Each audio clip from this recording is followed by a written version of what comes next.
Bonjour à tous ceux qui sont là, on est quand même quelques-uns.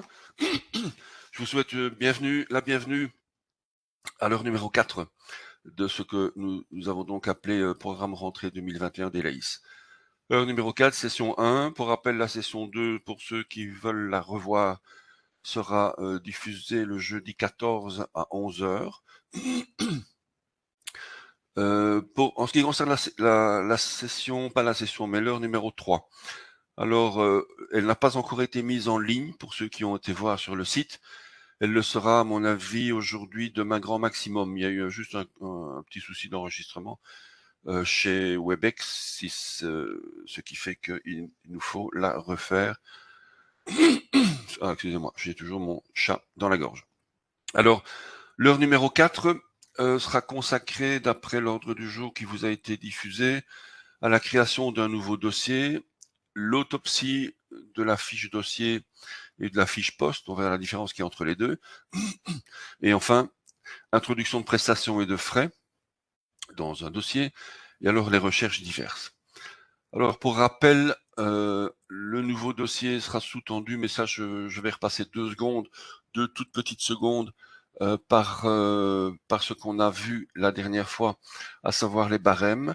Je ne sais si c'est ce que je vous ai conseillé à l'époque, la dernière fois, de faire, c'est d'aller éventuellement confectionner un premier barème sur Elaïs. Pour rappel, le barème que nous avons fait la dernière fois, c'était en fait une copie d'un ancien barème. Un barème qui est donc construit, comme on l'a vu, à partir de catalogues qui nous proposent toute une série de prestations, que ce soit donc ici en l'occurrence pour les géomètres terrain et bureau, bien évidemment, prestations auxquelles on va caler des taux de facturation en fonction du profil des personnes qui sont au bureau. Donc voilà ce qu'on va retrouver évidemment dans les dossiers d'une manière assez transparente. On va le voir assez vite. On a été voir également, et on va y toucher directement, c'est pour ça que je repasse quelques minutes par là. On a été voir également les fameuses listes de choix. Les listes de choix dont une va être utilisée très rapidement dans la confection des dossiers. Ce sont les codes services. Donc code service qui donne un mot générique, une locution générique sur le type de dossier qui va être ouvert. Et tout ça donc à des fins de retrouver d'abord les choses, d'une part, et d'autre part des statistiques. Si je vais directement dans statistiques et je vais dans dossier, on va voir tout de suite par exemple l'intérêt des codes génériques dans les dossiers. Pas des codes génériques, des codes services plutôt dans les dossiers. Voilà. Si je prends pour l'année 2019, voilà, on retrouve par exemple ici, voilà, ce qu'on lit, ce qu'on peut lire ici, ce sont les codes services avec la répartition donc de ce qu'on a fait comme code service au niveau de l'année en pourcentage. Donc voilà, ici c'est pas spécialement significatif, mais vous retrouveriez tous vos codes services ici bien dispersés avec en termes de décision, par exemple, tiens, si je ne fais que 2% d'état des lieux locatifs, et si ces états des lieux locatifs sont pour le moins lourds dans mon activité du bureau, pourquoi pas ne pas les abandonner par exemple, c'est à ça que ça peut servir. Voilà. Donc l'utilité des codes services dans les statistiques. L'introduction d'un nouveau dossier, je clique sur activité, le module activité, et j'arrive d'une manière, je dirais, pertinente sur ce qui est ouvert. Voilà les dossiers favoris par rapport aux dossiers ouverts. Alors, je peux avoir une multitude de dossiers ouverts, évidemment, chacun relaté ici sur l'écran par donc ce qu'on appelle une tuile. Voilà, ça c'est une tuile, on voilà une autre, etc. Vous pouvez, cela dit, au niveau du paramétrage, choisir la couleur de votre tuile. Alors, il y a une chose flagrante, je pense, qu'on peut déjà voir sur cet écran-ci. Nous avons 2 couleurs majoritaires, une couleur grise et une couleur beige clair. Alors, ce qu'il faut savoir, c'est que les couleurs de beige clair, c'est aussi une couleur que vous pourrez choisir dans les paramètres sont des dossiers qui ont été ouverts avant 2021. Donc ça permet à ce que les choses sautent aux yeux et dire tiens voilà, ok, waouh, on a encore tout ça comme dossier ouvert de 2020, dossiers qui par définition ne sont pas terminés. Voilà, donc ça c'est la limite, la frontière entre le gris et le beige clair ici. Les dossiers ouverts, je suppose que tout le monde envoie la définition. Et si on prend le premier groupe, donc dans le menu numéro 3, les favoris. Alors les favoris, ce n'est jamais qu'un dossier ouvert. Je vais en faire un nouveau par exemple. Je vais prendre, voilà, ce dossier-ci, le dossier 2021-05.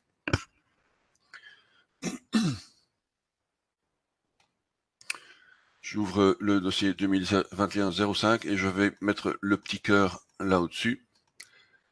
Et c'est un dossier qui va passer dans les favoris. Alors, on fait ce qu'on veut, bien évidemment, avec les dossiers favoris. Ce sont des dossiers, pardon, voilà, le 2021, maintenant, 05, il est là. Ce sont des dossiers qui sont ouverts, mais dans lesquels on va très régulièrement, et pour ne pas avoir à les rechercher, par exemple, dans la grande liste, on les met en favoris, et voilà. Et on peut éventuellement filtrer, je dis bien, filtrer la liste de ce qu'on voit ici par la personne qui est loguée. Par exemple, on se trouve dans un bureau où on est à 4 ou 5 personnes. Si chaque personne visitait l'AIS sur une machine différente, avec son login bien sûr, ou parce que quand je dis login et mot de passe, sur le fait d'avoir simplement cliqué, rappelez-vous, sur sa petite figurine, affichée, imagette plutôt, il va avoir ici ses dossiers à lui, et uniquement ses dossiers à lui. Donc c'est une option dans les paramètres. Ça veut dire que donc les fichiers favoris seront filtrés par la personne qui est actuellement sur Elaïs. Alors ça permet évidemment de ne pas encombrer l'image, oui je dis bien l'image ou l'écran qu'on voit actuellement par les dossiers de tout le monde, dans lesquels on n'a rien à faire. Par contre, il restera les dossiers dans lesquels j'aurais été déclaré responsable. Là, on va voir plus loin le fait d'être responsable d'un dossier ou pas. Voilà donc ce qu'on voit ici quand on arrive en cliquant sur activité, on arrive sur un écran peut-être le plus pertinent des dossiers ouverts et favoris. Alors, l'introduction d'un nouveau dossier. L'introduction d'un nouveau dossier se fait comme on l'a vu la dernière fois. Nous avons sur le fameux petit menu dynamique qui se trouve en haut à droite de l'écran, les 2 plus pour nouveau.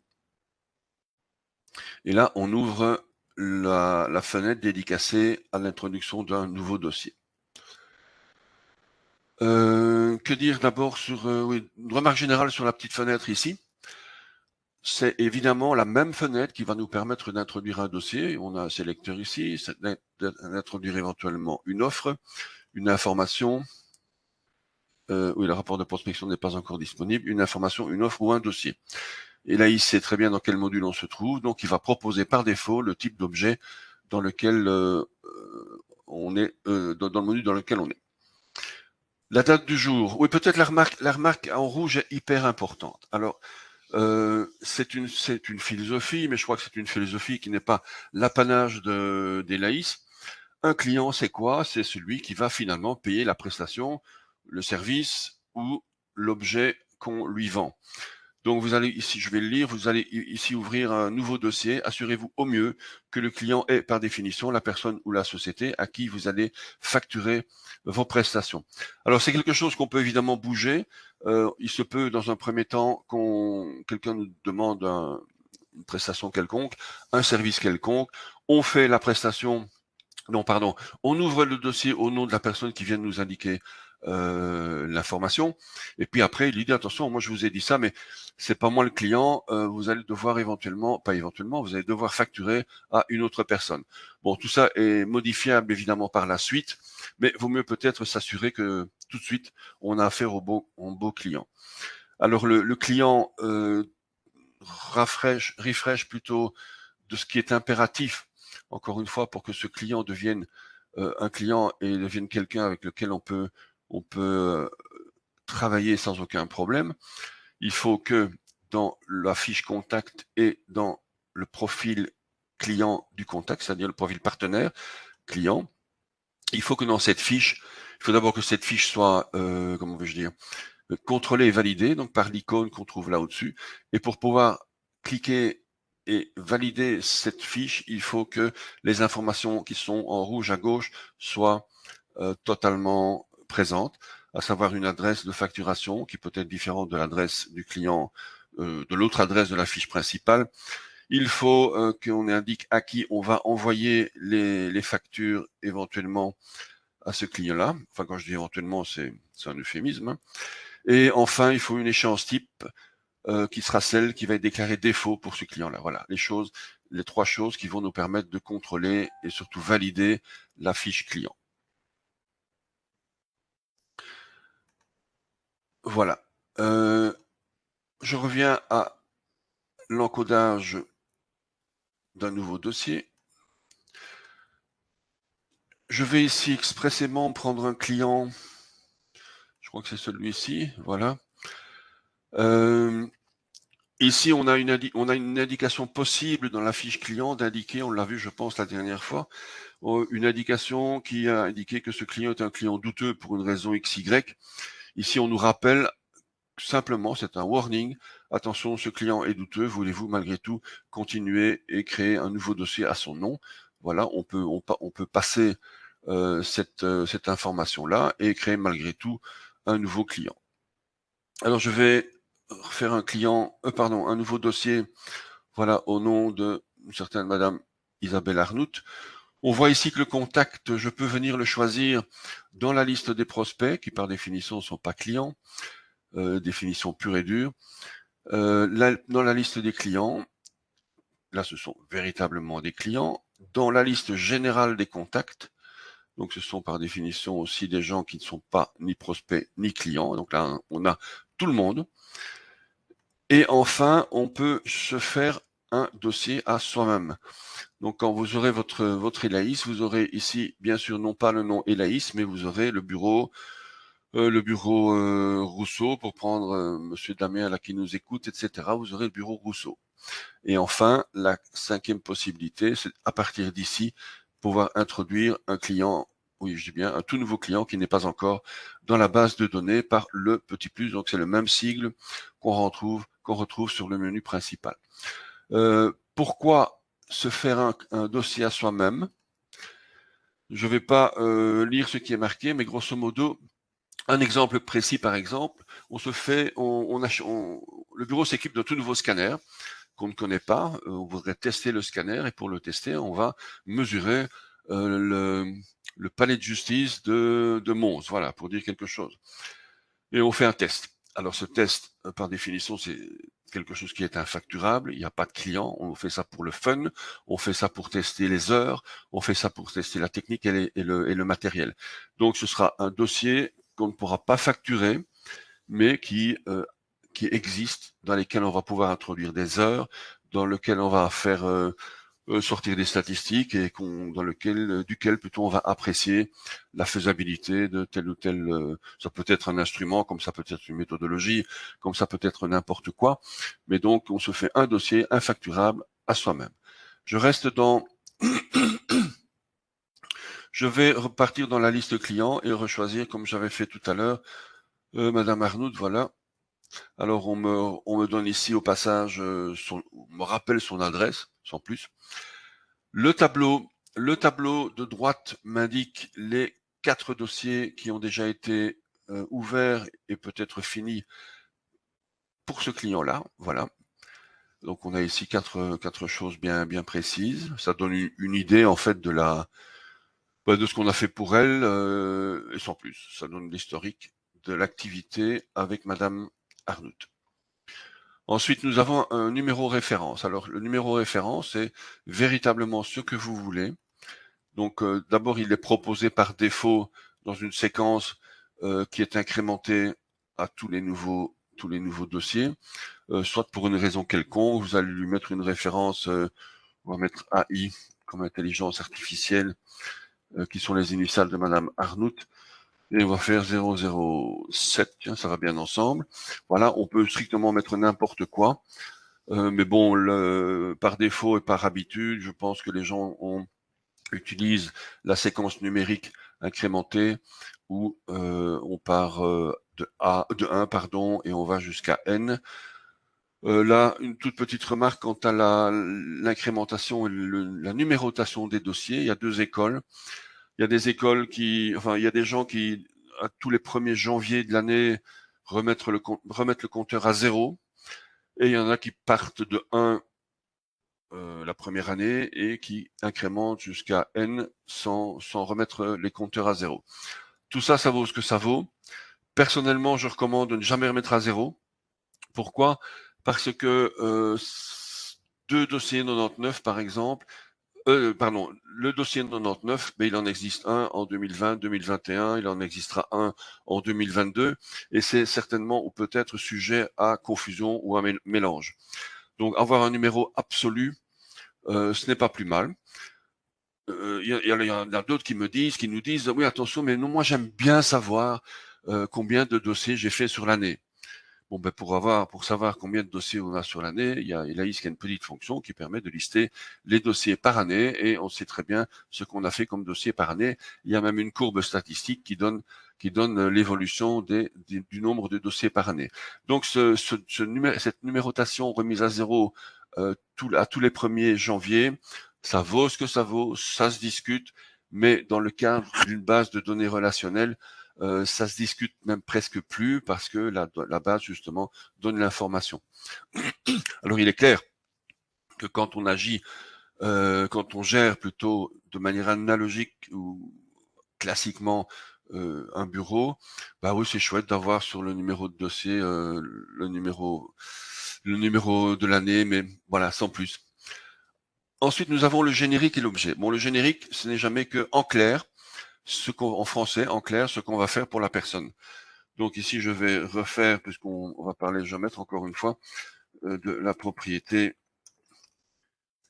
de l'imal pour mettre quelque chose. Voilà, ça c'est en clair, véritablement, ce que vous avez envie de voir. Et ce qui apparaîtra sur la facture. Donc déjà, ici on voit que ce générique, il va servir déjà à plusieurs choses. À l'intitulé du dossier, on va le retrouver sur la facture, on va le retrouver sur les rappels et on va le retrouver donc sur pas mal de choses. Alors si on a ici un bouton qui me parle, qui me dit que c'est la liste des génériques.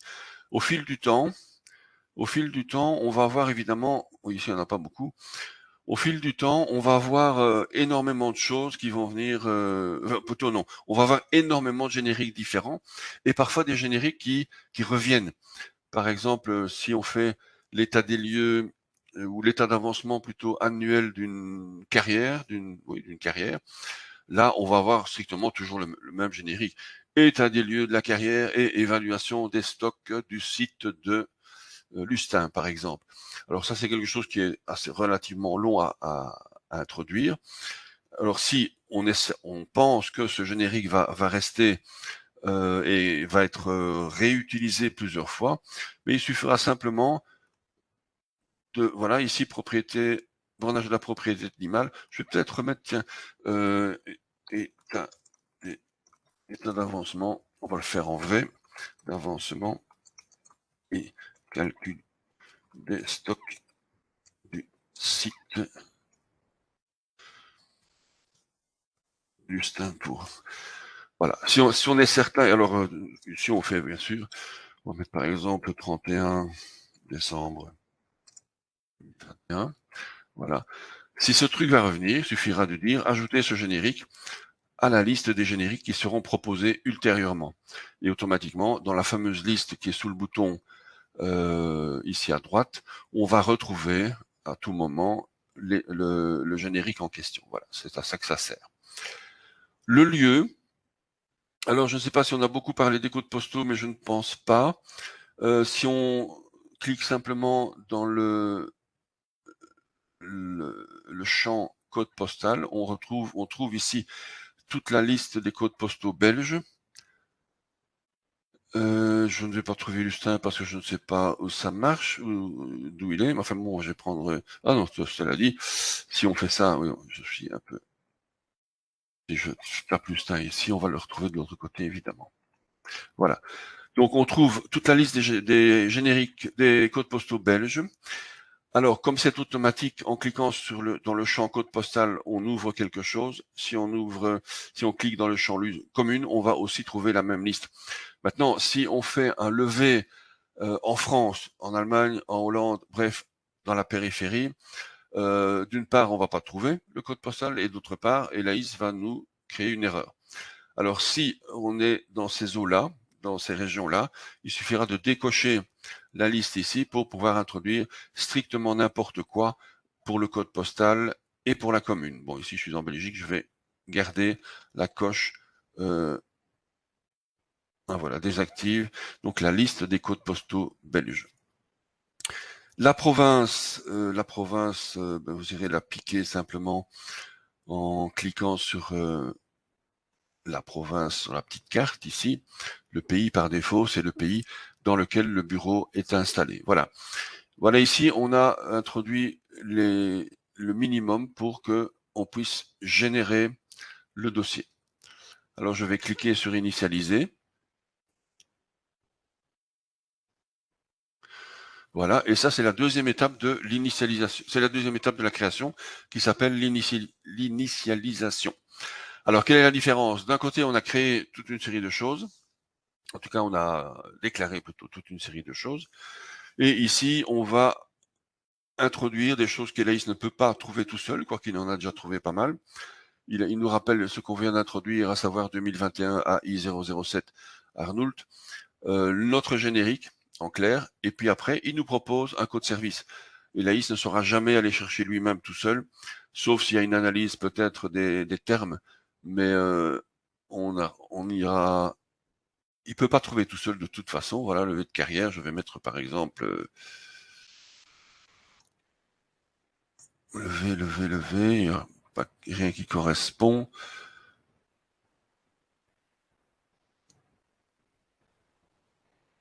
Je vais prendre n'importe quoi. Voilà, levé d'installation industrielle, levé de couvertures peut-être. Voilà. Alors voilà, ça il peut pas le faire. On doit lui indiquer le fameux code service statistique. Chose qu'il ne peut pas faire non plus puisqu'on a affaire ici à Arnout. Mais à Arnout n'est pas tout seul, c'est une personne, un contact qui n'est pas tout seul. La preuve, si nous développons ici la liste déroulante responsable personne principale client, nous allons voir effectivement qu'il y a deux personnes. Alors là, Elaïs ne va pas choisir à votre place. C'est pour mademoiselle Arnout, mais dans le bureau, ce sera mademoiselle Beck qui sera responsable de ce dossier-là. Alors, du côté du bureau, par défaut, c'est la personne qui est loguée, qui est proposée ici comme responsable. En charge de, on peut changer ça, mais ça ne rime à pas grand-chose pour être très clair.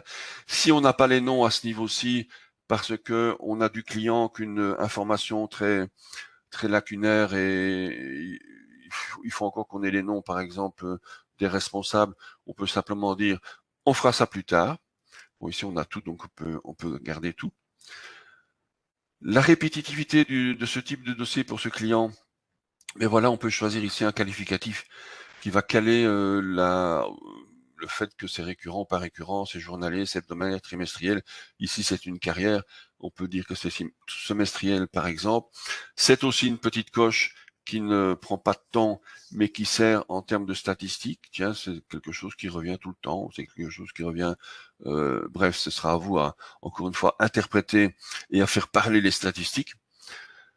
Ensuite, nous avons les barèmes. Alors, on retrouve deux colonnes, prestations et frais. Tiens donc, on les a vus il y a quelque temps. On a automatiquement une proposition du barème 2019, comme on a ici automatiquement une proposition en termes de frais du barème 2019. Je vais annuler. Je vais exprès repasser 2 secondes par barème pour vous rappeler que voilà, le barème qui est en rouge, c'est bien le barème 2019, c'est le barème défaut. Le barème défaut se déclare ici sur le bandeau supérieur, il suffit de cliquer. On ne peut avoir qu'un seul barème défaut actif à la fois. Et on retrouve bien évidemment un barème défaut pour les frais. Même remarque, le statut ici s'enclenche par la coche barème défaut, un seul barème à la fois. Je reviens dans mon activité et je vais aller chercher dans la liste numéro 3 les dossiers qui sont à initialiser. Donc on a vu qu'on a créé le dossier et maintenant on est en train de l'initialiser. Il peut rester là longtemps. Voilà, on retrouve le dossier donc 2021 AI007NI pour non initialisé. On retrouve les quelques informations qu'on avait. Si on double-clique, on revient exactement d'où on est parti tout à l'heure. Donc on retrouve, je disais, donc les deux barèmes par défaut. On peut, quoi qu'il arrive, aller changer de barème. Si celui-là ne nous convient pas, pour une raison XY, on peut aller ici piquer dans la liste des barèmes de prestations, comme on peut faire la même chose au niveau ici des barèmes de frais. Je ne vais pas rentrer dans plus de détails ici, ça nous suffit. On peut choisir une couleur de classeur, de chemise, de farde. Comme je le disais, je crois déjà, ce ne sont pas des points, une série de points d'exclamation, mais ce sont d'autres classeurs colorés. On peut éventuellement mettre le dossier directement dans Favoris. Et quand on a tout, oui, on peut encore abandonner, c'est-à-dire que là, on supprime carrément tout ce qu'on vient de faire depuis le double plus de la création du dossier. On va évidemment pas le faire et on va valider ce dossier. On peut effectivement passer par un ordre de mission maintenant. Je propose qu'on le fasse sans. On peut peut-être en faire un plus tard. Voulez-vous continuer sans? Oui. Ah oui, évidemment, quand je suis revenu, j'ai Mademoiselle Beck ici a disparu. Voilà. Et maintenant, je vais valider le dossier. Initialisation OK. Voilà, le dossier est évidemment sorti de la liste à initialiser et si je clique sur activité maintenant, on va retrouver en toute première position dans les favoris, puisqu'on a déclaré que le dossier montait directement dans les favoris, on retrouve notre nouveau dossier. La tuile nous parle exactement ce qu'on vient de faire, donc c'est la trace de ce qu'on vient de faire, il n'y a rien d'autre à expliquer. On a une date de création, on a un ID qui nous permettra plus tard de retrouver certaines choses, certains documents du dossier qui auront été stockés sur le disque. Et voilà, le dossier est prêt à être exécuté. Alors j'ouvre le dossier. Alors pour rappel, et je vais ouvrir... Allô? Ah oui, ok, je croyais qu'on ne m'entendait plus. Pour rappel, et je vais peut-être ouvrir un tout petit peu, quelques secondes, une feuille Excel. Non, Excel, non, c'est pas Excel, c'est... voilà. C'est un extrait PowerPoint qui explique en 2 mots une chose, en quelques images en tout cas, une chose importante.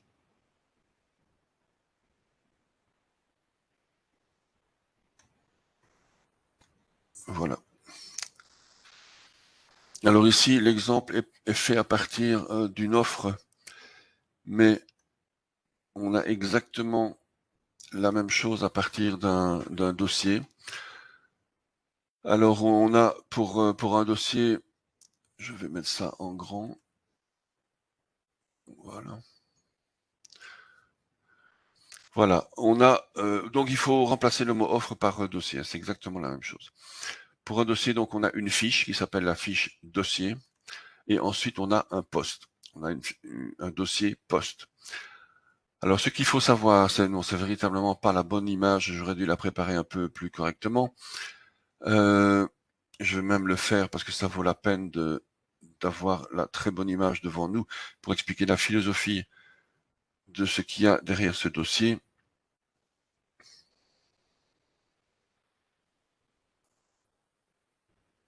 Alors, je crois que celle-ci fera l'affaire. Non, pas du tout. Bon, écoutez, je vais pas le faire parce que là, on va perdre trop de temps. Mais ce qu'il faut savoir, c'est que nous avons pour chaque dossier 2 fiches. Une fiche dossier, qui est celle-ci. Donc, on retrouve ici l'ensemble des informations que nous avons déjà introduites. Donc, on a un rappel du client. On a au milieu le générique, donc c'est le mot en clair de ce qu'on va faire pour ce dossier-là. On a une couleur, On a le code service, bornage et implantation. Ah oui, on a oublié de changer ça tout à l'heure, de rechanger ça tout à l'heure parce on était ressorti de l'initialisation. Voilà, par exemple, le de couverture. On a des dates de création, une deadline éventuelle. Tiens, voilà, il faudrait peut-être finir, pas peut-être. On nous demande de finir le dossier pour le 31 octobre. On a ici au milieu, en fait, l'équivalent, la trace du poste. Et c'est là que je voulais expliquer quelque chose. On a la trace du poste. Ici, nous avons un dossier monoposte. Le poste en question, donc le service, c'est l'état d'avancement et le calcul des stocks à Lustin. On a des alertes. On a éventuellement un extrait de la carte. On peut géolocaliser le site en cliquant sur le petit bouton du grand bouton carte géocodage. On va le faire comme ça, on aura un exemple assez complet.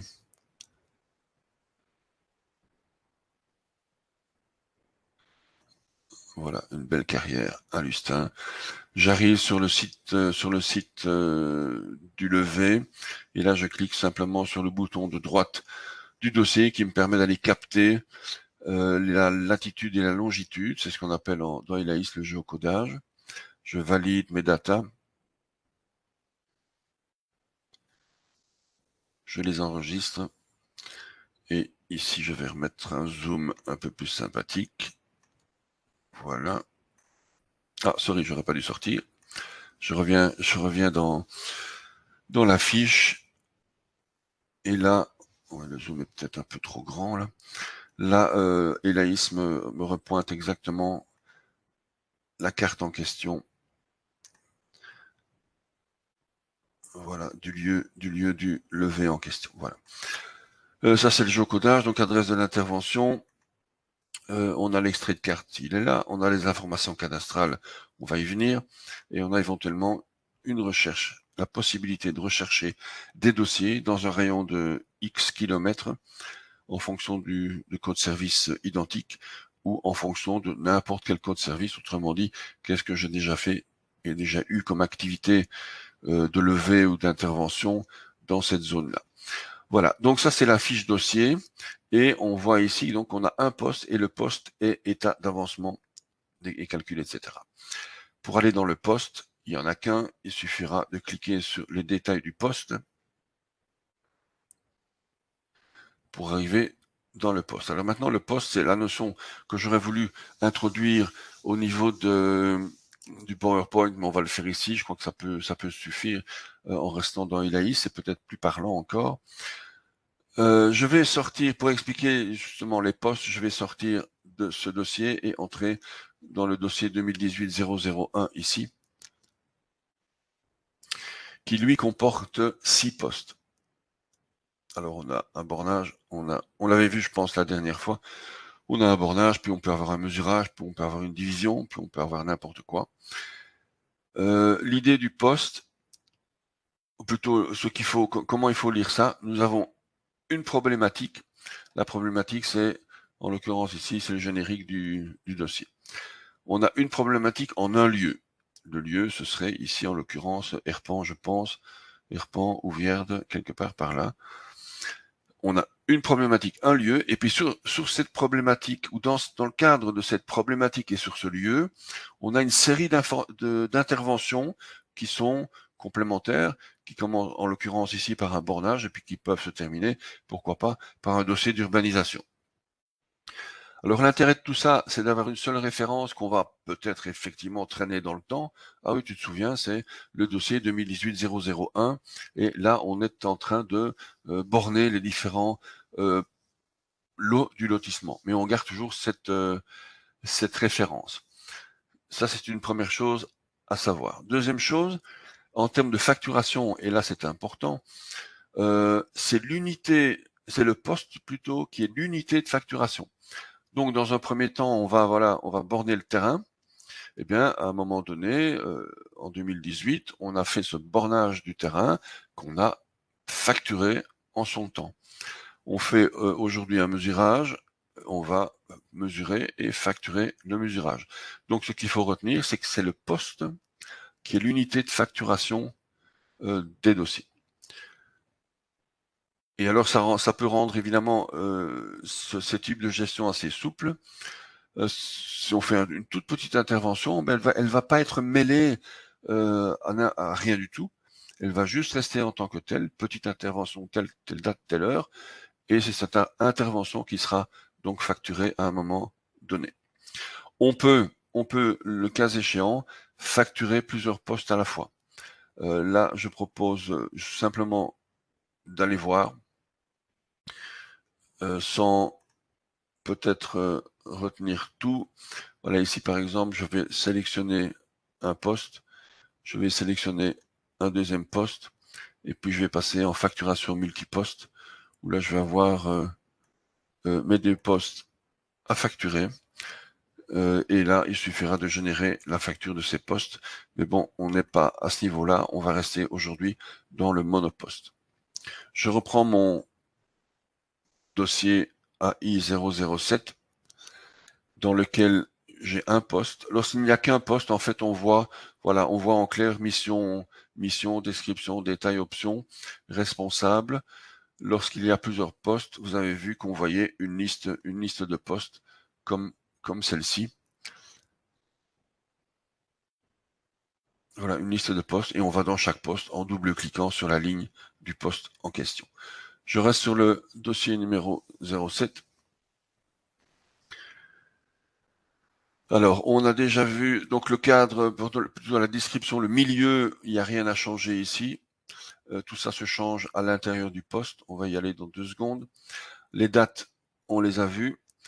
On a la possibilité chaque fois d'introduire une remarque, et la date de fermeture sera automatique une fois que le dossier sera que le statut du dossier sera cliqué sur fermer. On a des alertes. Alors les alertes permettent de créer de manière interne voire externe. Je vous ai parlé des SMS l'autre jour, et malheureusement les SMS ne sont pas plus actifs actuellement, vont le revenir. Ce serait pour par exemple dire au client ou à une des personnes rattachées, tiens voilà, on va faire ceci tel jour, attendez-nous sur le terrain, par exemple. Ça peut être des alertes internes aussi. Si par exemple je crée simplement un objet quelconque, je vais faire visite, quelque chose qui peut en fait remplacer le fil du. On a vu la fois dernière le fil du dossier, on a ici un fil du dossier, le fil du poste. La différence entre les deux, c'est que les alertes, encore une fois, peuvent être sujettes à SMS et à envoi. Mais pour l'instant, ça ne fonctionne pas. Plus. Voilà l'histoire des alertes. Ensuite, nous avons la chronologie administrative. Ouais, ça vaut en fait pour les dossiers relativement importants, où on va introduire des choses qui ressemblent à ceci. Acceptation de l'offre par le client, commande par le client, acceptation de la commande par le bureau. On peut avoir n'importe quel type de chronologie. Voilà, on voit signer. Ça permet en fait de tracer, une série de petites choses administratives qui vont déclencher le dossier, qui vont déclencher les prestations. Encore une fois, c'est administratif, ça n'a rien à voir avec les prestations du dossier en lui-même. C'est un mémo au niveau du contrat, au niveau des offres, au niveau de toute une série de choses, mais mémo plutôt chronologique. Ce sont des choses qui peuvent apparaître sur la facture. Ensuite, nous avons ici classification. Nous pouvons lier ce dossier à, par exemple, un autre dossier. Je vais lier ce dossier à un autre dossier, celui-là par exemple. Je vais faire rapport avec ce dossier-là test, rien de spécial. Rentre la relation bilatérale. Voilà, je vais faire ça comme ça. Aucune raison. Ah oui, ici. Non, je vais pas faire ça. Voilà. Voilà, ici j'ai simplement lié le dossier AI007 à un autre dossier. Alors pourquoi sont-ils liés? Pour une raison XY, ce serait le même propriétaire, ce serait le même gérant, ce serait, que sais-je, la même immobilière qui a fait les dossiers, et on peut toujours avoir donc la trace ici des éventuels dossiers liés l'un à l'autre. Encore une fois, pour une raison ici j'ai mis test, pour une raison XY, mais ça permet de retrouver rapidement des choses qui ont des rapports quelconques entre eux. Voilà. On peut mettre le dossier dans un groupe, on peut avoir un groupe de dossiers qui s'appellerait par exemple tous les dossiers de carrière, pourquoi pas. On peut introduire des mots-clés en vrac. Si je tape stock, voilà, j'ai tapé stock et je vais taper calcaire, pourquoi pas. Voilà, ça c'est deux mots qui vont me permettre de retrouver éventuellement le dossier plus tard. Répétitivité, ça on l'a vu au départ. On l'a remis ici, mais je crois que ça va être. Ah non, on peut rebouger éventuellement ce qu'on aura indiqué dans la création du dossier ici. Voilà, ici j'ai introduit. Voilà, je me suis sorti trop loin. On a en fait la fiche dossier de manière générale, quelques informations que j'appellerais plus administratives que techniques, bien que de l'autre côté on n'ait pas grand-chose de technique non plus. Vous allez voir, mais l'autre côté va nous permettre d'introduire justement des prestations et des frais en l'occurrence. Voilà une première chose sur les dossiers. Si je retourne maintenant, par exemple, je vais aller dans Contact et je vais taper le mot stock.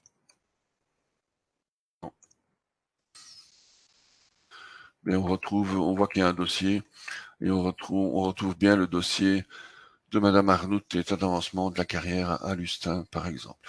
Voilà, ça c'est une manière très rapide, très facile. Les mots-clés, on introduit n'importe quoi et on retrouve ces jeunes par la suite. Je vous assure que c'est un gain de temps appréciable. On peut faire la recherche, bien évidemment, sur l'adresse de l'intervention, sur le nom d'un responsable, etc., etc. Je reviens donc dans le groupe dossier et je vais rouvrir le dossier AI007 et maintenant nous allons aller dans le poste. Alors on trouve ici au-dessus, on a le cœur, favori, la référence du dossier qu'on peut aller éventuellement bouger par ici. Si on n'est pas content de ce qu'on a introduit, on peut évidemment rechanger à ce niveau-ci. On a le statut du dossier. Il était à ouvrir quand il était non initialisé. Maintenant, il est ouvert. Il peut être en attente pour une raison quelconque. On va pas le faire ici. Ici, on peut noter que le dossier est en attente. Automatiquement, le dossier va sortir. On va le faire quand même. Raison XY. Voilà, on va le mettre en attente à dater d'aujourd'hui. Voilà, sans plus. Et on va enregistrer ce qu'on vient de faire. Et on voit ici que le dossier est sorti de la liste des favoris. Et on va le retrouver dans les dossiers en attente. Ici, je vois que j'en ai deux. Alors là, évidemment, il faut contrôler régulièrement ce qui se passe là derrière. On voit dans la liste en attente le dossier AI 007. La raison est en rouge, en tout cas rouge pâle, pour une raison XY. Voilà. Ça peut être une attente de documents, ça peut être une attente de la copie d'un acte, ça peut être véritablement, évidemment, n'importe quoi. Je vais l'enlever de la section en attente. Voilà. Je vais enlever ceci, je vais le remettre à ouvert. Et on va effacer éventuellement ce qu'on a mis comme raison d'attente. Voilà, le dossier est ouvert. Nous allons aller maintenant dans le détail du poste. Je clique sur le gros bouton détail et là nous arrivons dans le fameux poste. Donc encore une fois, l'unité facturable de ce dossier. Pour l'instant, on n'a qu'un poste. Donc on va facturer ce qu'on va faire, à savoir l'état d'avancement. Alors on retrouve en termes de section la description. Bon là c'est encore important.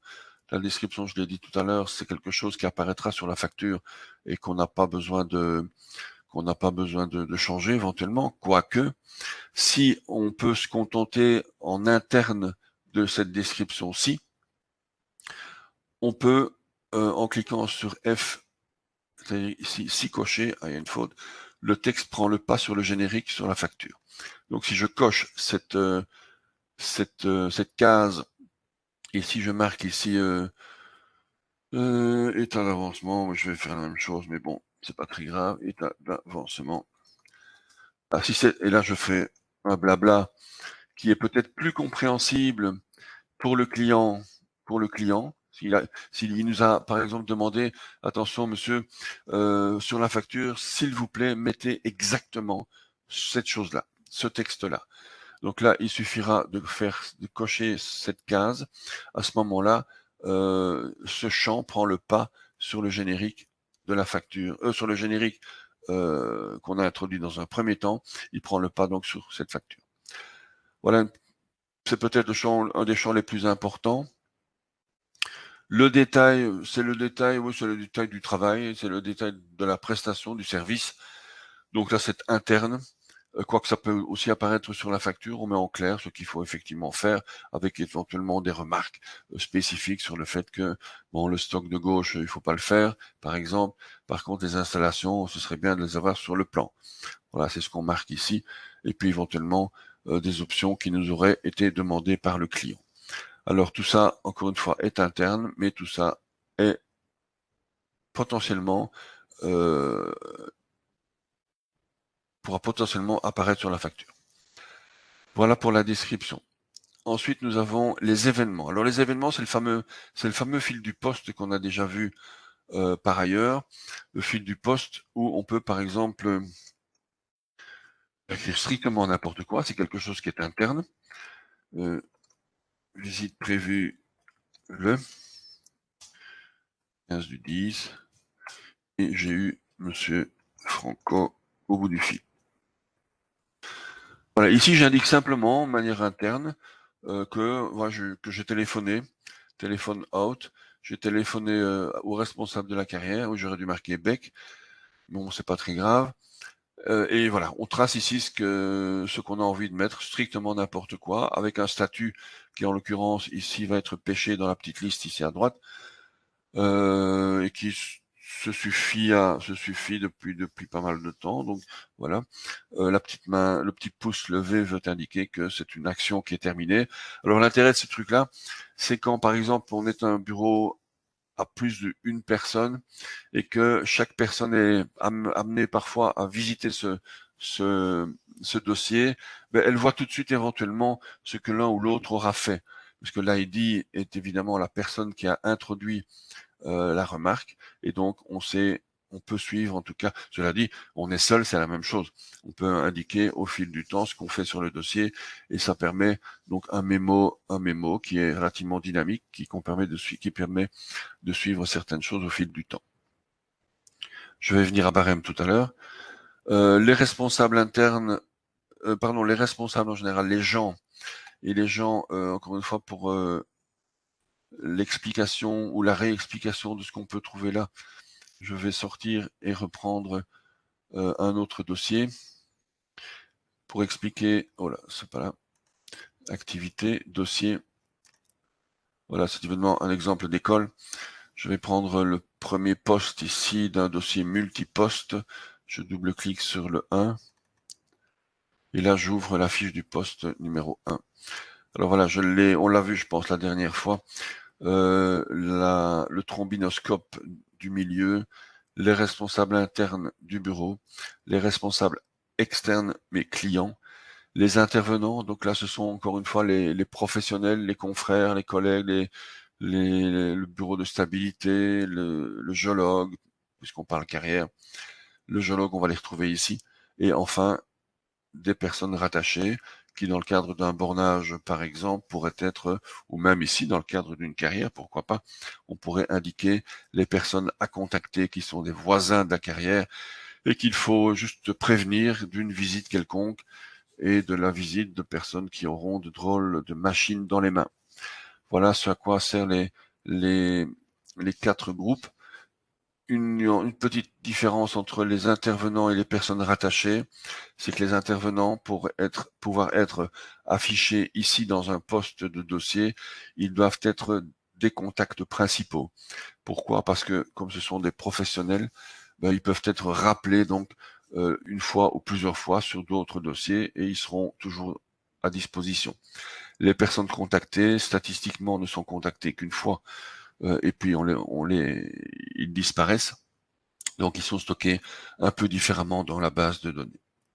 Mais encore une fois, ça permet rapidement, si on retrouve, si on veut plutôt rechercher un contact ou plutôt un dossier, on peut aller dans Contact tous, et là on retrouvera au niveau du troisième menu, on va retrouver au niveau du troisième menu les intervenants, donc les professionnels.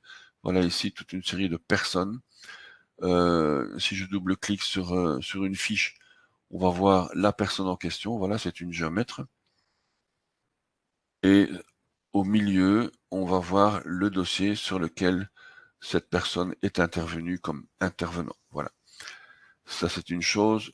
On a le même type de recherche au niveau des personnes contactées dans les dossiers. Là, voilà, on a des personnes qu'on a rencontrées une fois. On a une référence de dossier dans la colonne dossier. Et on peut éventuellement donc retrouver, en double-cliquant dessus, retrouver, ah oui, sorry, la fenêtre est partie de l'autre côté, voilà. On peut retrouver toute l'information donc qu'on a sur cette personne, qu'on a eu sur cette personne dans le cadre du dossier 2018-001. Voilà, je reviens dans activité et je viens, tiens, je l'ai laissé en attente. Ah oui, je ne l'ai pas enregistré. Je vais sortir de là. Évidemment, lorsqu'on voit là ici, j'ai un dossier qui est en attente. Je vais remettre à ouvert. OK. Et si je n'enregistre pas, il est clair qu'il va rester en attente. Il me semblait qu'on l'avait fait tout à l'heure. Voilà. Je rouvre le dossier 2021 AI 007. On a un poste et je vais dans le poste. On a vu le fil du poste, on a vu les personnes, le trombinoscope. Et alors, il y a la notion de tâche. Alors, pour un si petit dossier, on va pas diviser ça par tâche, mais je peux peut-être vous montrer ici quelque chose que je recommande de ne pas utiliser quand on est novice, ou en tout cas quand on arrive doucement dans Ilaïs. Les tâches, c'est quoi? C'est la définition qu'on peut en donner, c'est une subdivision du générique, donc une subdivision du service à donner. Alors, je n'ai rien en stock au niveau de l'état d'avancement d'une carrière. Par contre, j'ai quelque chose en stock au niveau, par exemple, d'un bornage. Je vais remettre le mot bornage ici. Voilà.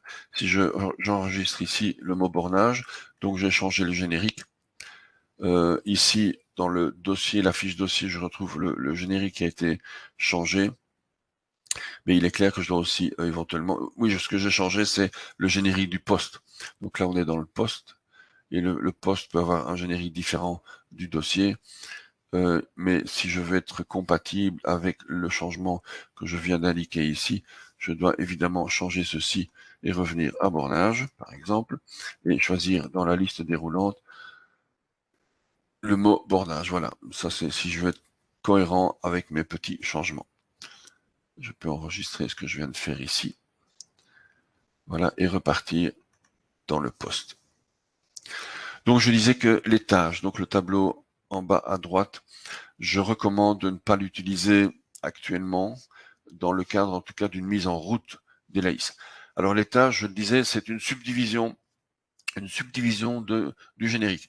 Donc on va découper en petits morceaux des petites actions qui sont spécifiques au bornage par exemple. Et ici je vais là j'ai de quoi vous montrer la philosophie de ces tâches.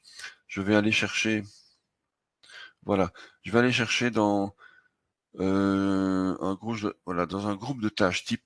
Je vais pas rentrer dans le détail ici, mais vous allez voir, je pense, ici le fond, le bien fondé de l'utilisation. Encore une fois, il faut voir ça, il faut imaginer ça dans le cadre de gros chantiers. Je prends, voilà, liste type, je vais prendre la liste type d'un bornage et je vais faire valider.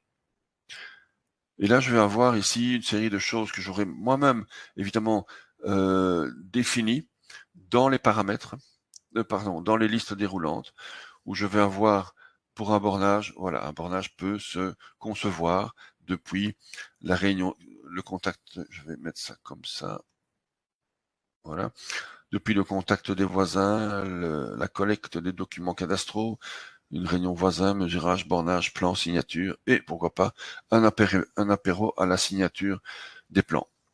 Et voilà donc cette fameuse subdivision en tâches. Alors ça permet deux choses.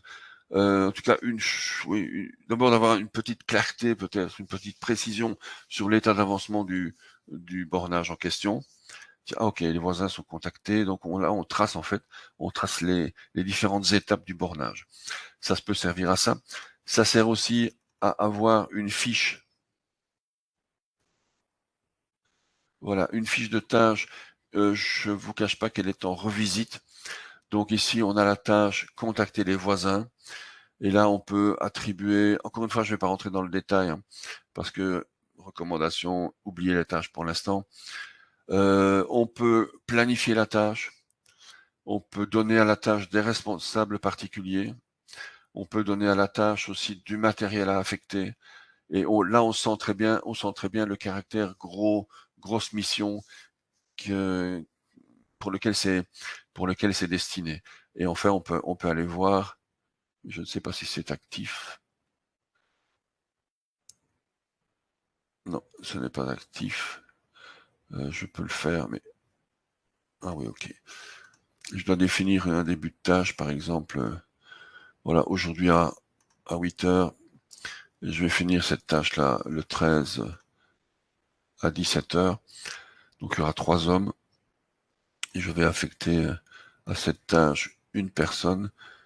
Et je vais lui dire qu'il va se servir de cette station-là pour faire cette tâche. À ce moment-là, le planning, mais je crois qu'il a été, oui, effectivement, il a été désactivé dans la mesure où cette section est en train d'être totalement revisitée avec un planning interactif. Cela dit, ici on a subdivisé le bornage en une série assez impressionnante de tâches. Je vais... Ah voilà, c'est 6, finalisation.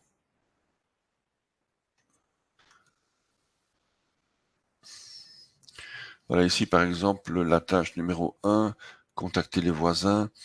On voit très bien quand je vais le faire, avec quel instrument. C'est fait à 89%. Donc tout ça va être mis en sauce dans le cadre d'un planning beaucoup plus général et un planning interactif des différents dossiers à gérer dans le bureau. Ok, je crois que c'est tout au niveau des tâches. Je vous propose encore une fois de les oublier. Enfin, nous avons ici à droite des champs qui sont libres. Encore une fois, pour une raison quelconque, info, prix, par exemple, je vais faire euro mètre carré. Voilà une petite info que je vais garder. Je n'ai aucune idée du prix du terrain en mètre carré, donc voilà. Voilà, j'indique ici un champ qui n'est pas prévu, évidemment, et là, il ne peut pas tout prévoir. Et j'indique la valeur du champ, voilà, que je conserve dans le cadre de ce dossier-là. On a fait le tour, en fait, de la fiche, en tout cas des choses principales de la fiche poste, sauf quelque chose de très important, qui sont évidemment l'encodage des fameuses prestations et des frais. Alors, on retrouve ici dans la section barème les deux barèmes défauts qu'on aura déclarés à Elaïs lors de la création du dossier 2019, oui c'est le même nom, 2019-2019. On a un grand zéro pour les frais enregistrés, on a un grand zéro pour les prestations enregistrées, on a évidemment encore encodé rien du tout. Alors pour ce faire, nous avons les deux boutons ici, prestations frais. Cliquez sur le bouton prestations, nous montre un tableau de prestations qui est évidemment totalement vide. On a la même chose bien sûr pour les frais. Alors je propose d'introduire on va introduire 2-3 lignes, peut-être 2 lignes pour dire de faire deux choses très différentes. Et nous allons pour ce faire, donc on a vu la semaine dernière que au-dessus de chaque, ou en tout cas de la plupart des 99% des tableaux, on trouve un plus, une touche plus et une touche moins pour aller donc ajouter ou supprimer des prestations. Alors pour enregistrer des prestations, il y a une façon de faire, il y a deux façons de faire qui sont très utilisées aujourd'hui dans Elaïs. C'est celle que je vais vous montrer maintenant, c'est la plage horaire. Je pense y avoir déjà touché la dernière fois, la plage horaire.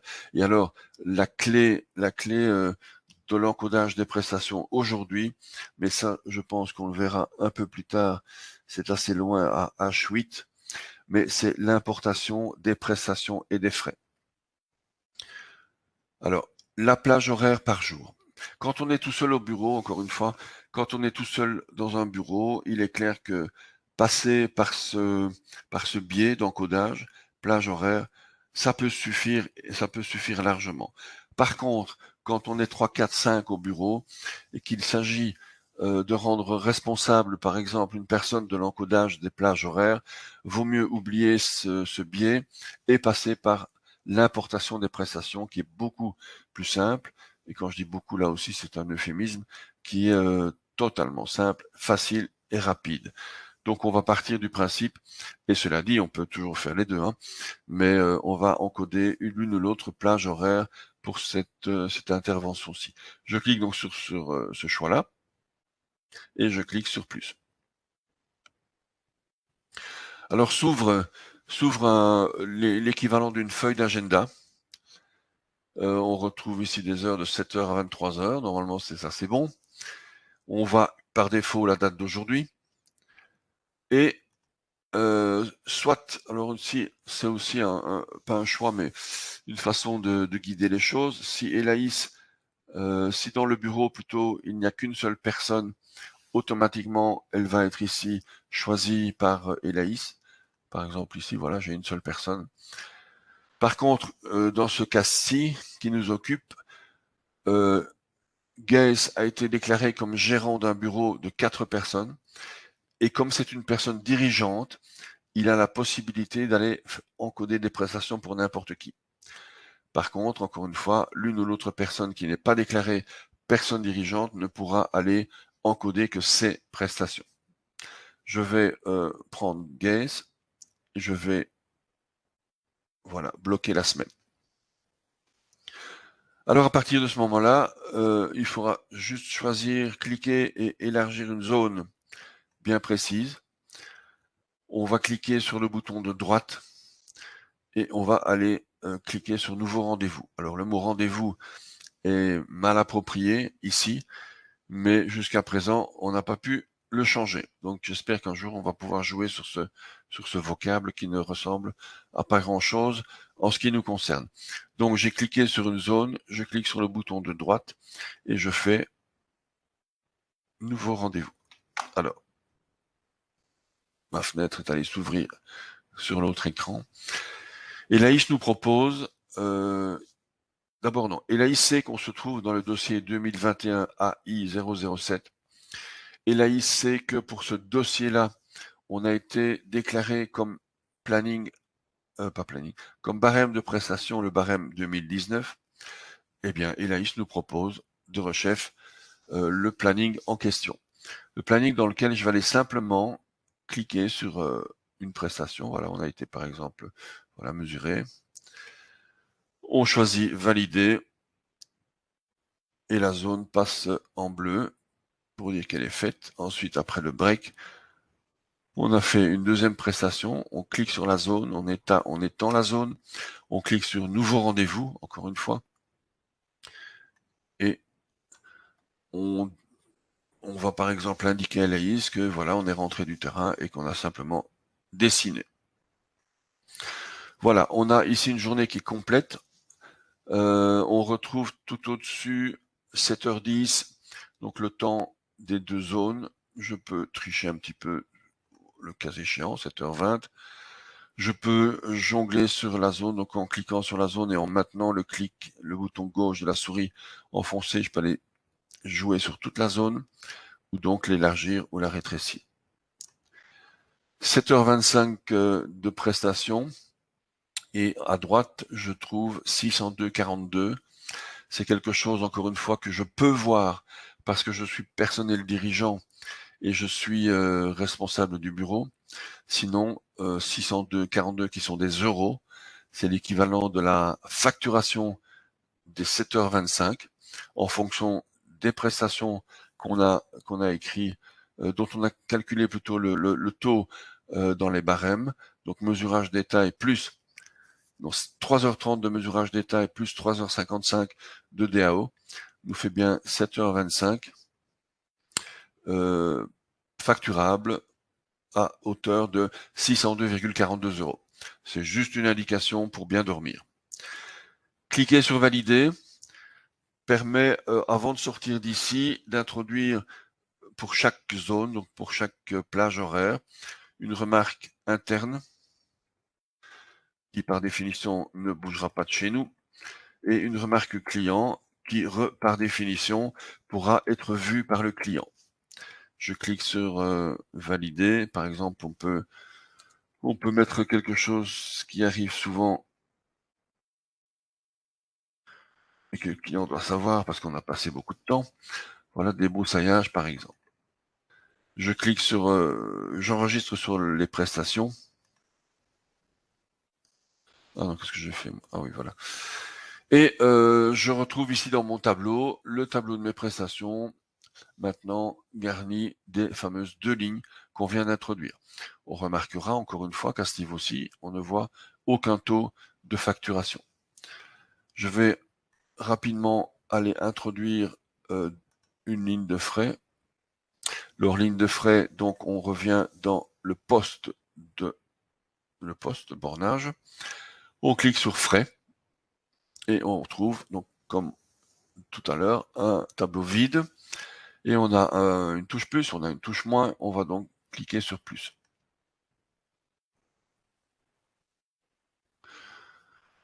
Alors, on a ici la fenêtre d'introduction des frais.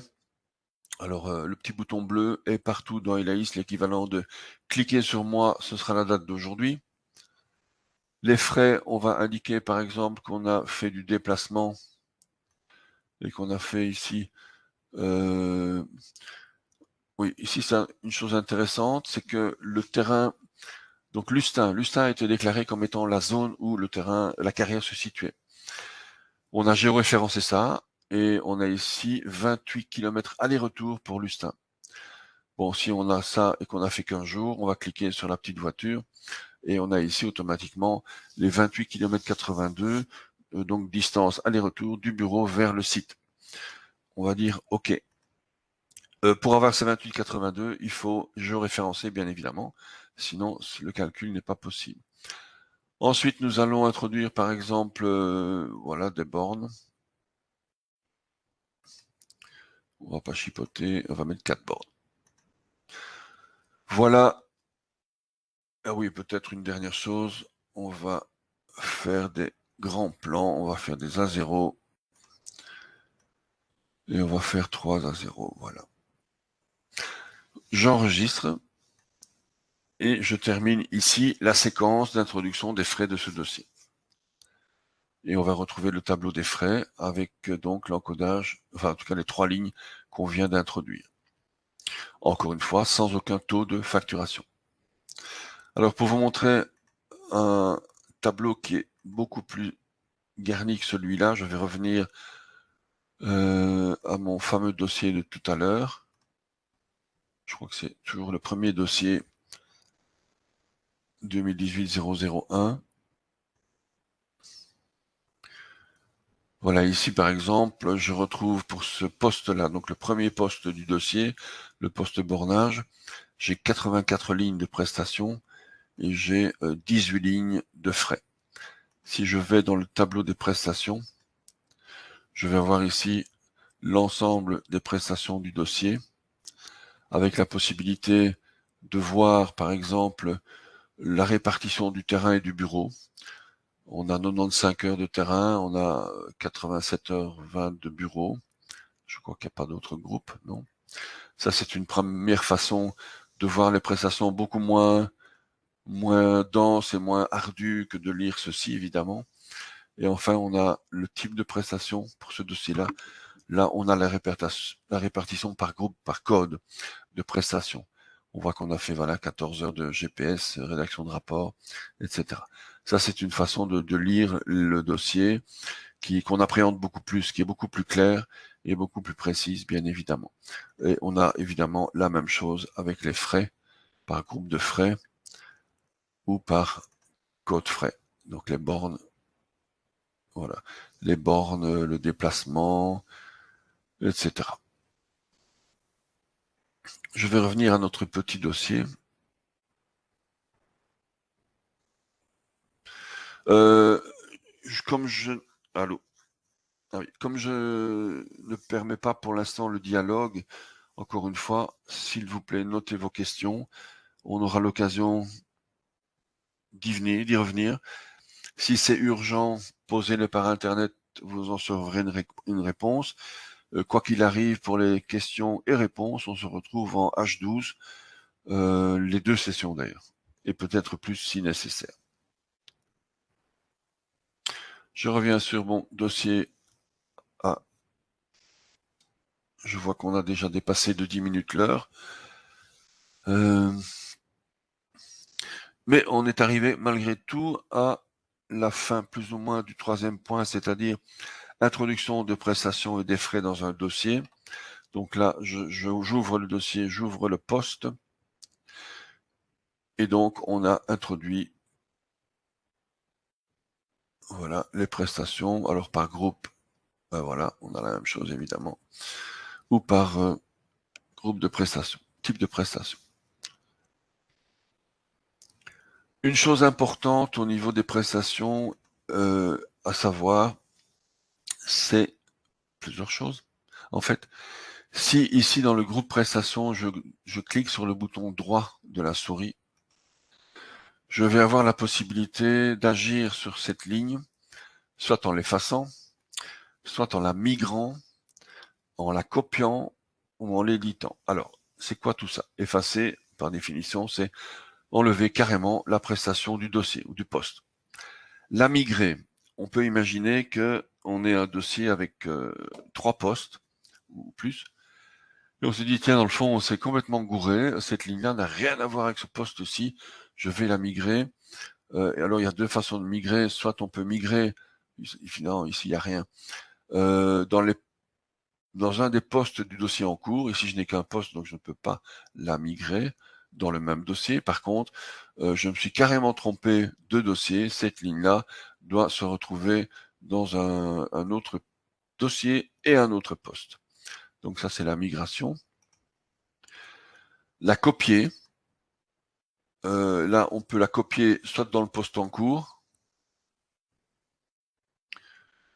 Non, sorry, c'est dans un poste, mais là, il n'y en a pas, on n'en a qu'un. Donc ça, on peut, ici, je ne vais pas la copier sur moi-même. Il faut la copier donc sur un autre poste. Donc migrer, par définition, on la change de place. Copier, on la double et on l'écrit dans un autre poste. Ici, comme je n'ai qu'un poste, je ne peux rien faire. Et enfin, et non la moindre des choses, je peux éditer la prestation. Alors l'édition de la prestation permet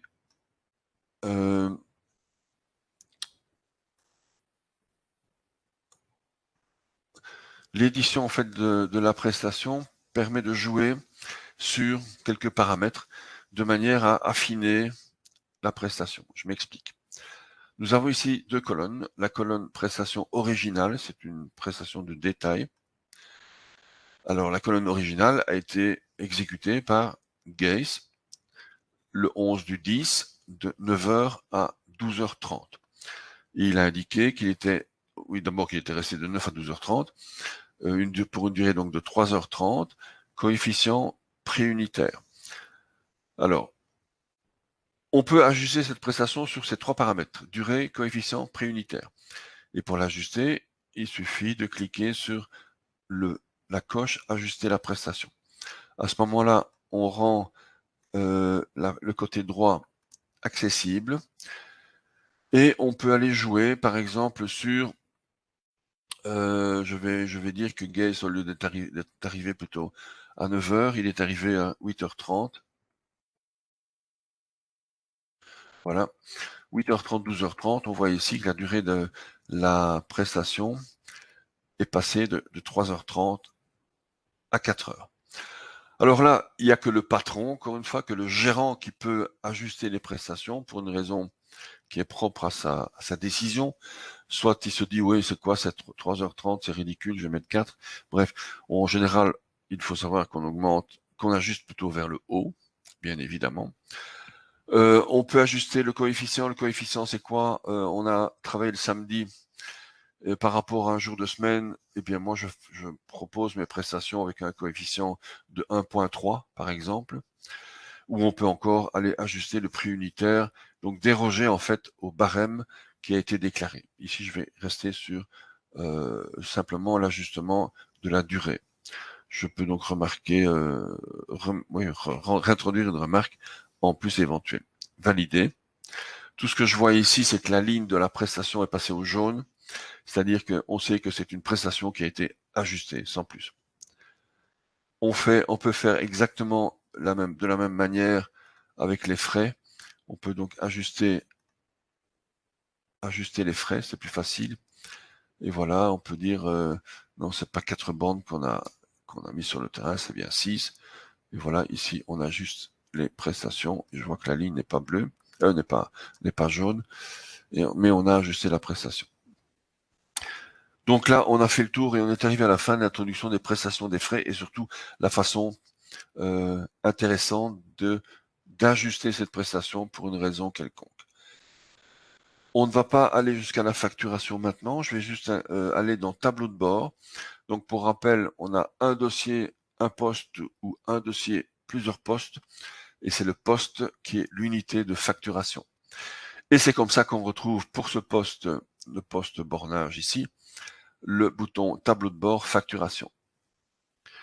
Alors le bouton tableau de bord facturation nous ouvre le tableau de bord, oui par définition.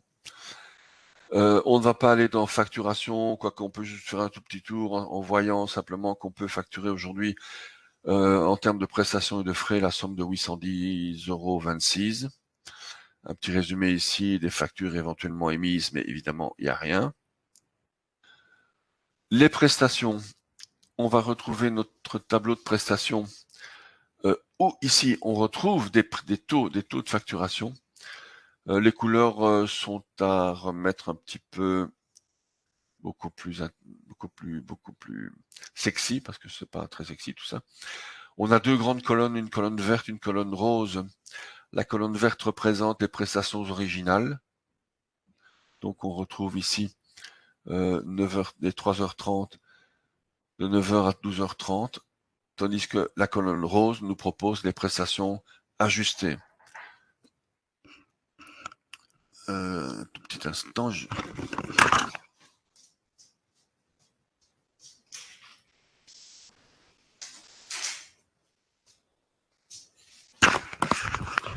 On retrouve donc les prestations ajustées avec évidemment des colonnes et des totaux plutôt qui sont un temps soit peu différents, 602, 640.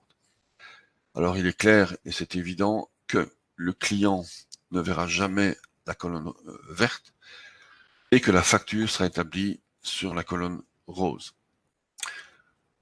On retrouve la même chose au niveau des frais, donc deux colonnes vertes et roses, ajustées, originales et ajustées. On trouve plutôt une petite statistique qui ici n'est pas spécialement intéressante, avec les prestations de terrain, les prestations de bureau, les prestations de chacun, etc. Deux bâtonnets en bas à droite, 7h55 pour les prestations ajustées, donc facturées pour 7h25 de durée originale. Et ensuite, et enfin plutôt, le bouton rentabilité qui nous donne un ratio, alors de 3,93 pour les prestations ajustées. Alors 3,93, c'est simplement le montant des prestations que l'on va facturer sur le montant total de ce que les prestations m'ont coûté pour le bureau, c'est-à-dire la charge du personnel du bureau. Alors au-delà de 1, c'est bien, et plus ça monte, plus c'est bien. Alors on voit ici que pour les prestations originales, on a un coefficient, un ratio qui est inférieur, ce qui est logique, bien évidemment, puisqu'on a ici que 7h25 pour 7h55 de prestations ajustées. Et par contre, comme les heures de prestation n'ont pas changé en termes de personnel, on a toujours une charge de 163,17, on a un ratio qui est plus grand sur les prestations ajuster.